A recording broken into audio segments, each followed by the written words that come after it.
శ్రీశైలం శ్రీ బ్రహ్మరాంబ సమేత మల్లికార్జున స్వామివారి ఆలయంలో Sri Eshwara farms nursery అధినేత TVC charitable trust chairman Tadala Vishnu Chakravarthi దంపతులు మొక్కలను పంపిణీ చేశారు. తూర్పుగోదావరి జిల్లా కడియపులంక నుండి శ్రీశైలంకు ప్రత్యేక వాహనంలో తరలించిన మొక్కంటికి ప్రీతికరమైన బిల్వ, జమ్మి, తులసి, ఉసిరి వంటి పెరటి మొక్కలను అందించారు.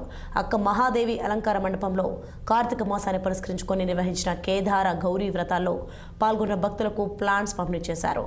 శివరూపమైన ఈ మొక్కలను శైవక్షేత్రం శ్రీశైలంలో భక్తులకు అందజేయడం ఎన్నో జన్మల పుణ్యఫలమని విష్ణు చక్రవర్తి అన్నారు. మానవులు దైనందిక జీవితంలో భగవత్ ఆరాధన ఏ విధంగా చేసుకుంటామో అలాగే మొక్కలను సంరక్షిస్తూ ఉండాలని, మొక్కలతోనే మానవ మనుగడ ముడిపడి ఉందని వ్యాఖ్యానించారు.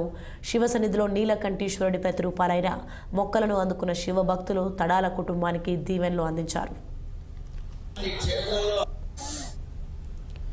విష్ణు చక్రవర్తి టీవీసీ చారిటబుల్ ట్రస్ట్ ఈశ్వర ఫార్మ్ నర్సరీ వారు ఈ రోజునాడు నేను కార్తీక సోమవారం రోజు శ్రీశైలం మల్లికార్జున స్వామి సన్నిధిలో మేము మొక్కల పంపిణీ కార్యక్రమం మొదలు పెట్టుకున్నాం.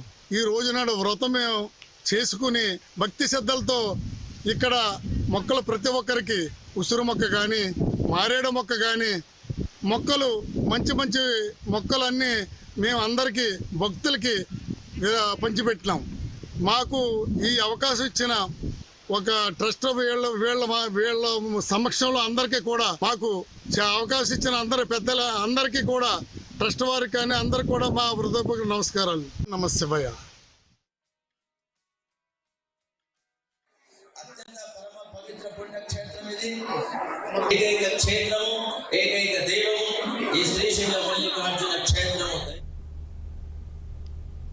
మెదక్ జిల్లా రామాయంపేటలో జిల్లా కలెక్టర్ రాహుల్ రాజ్ పర్యటించారు.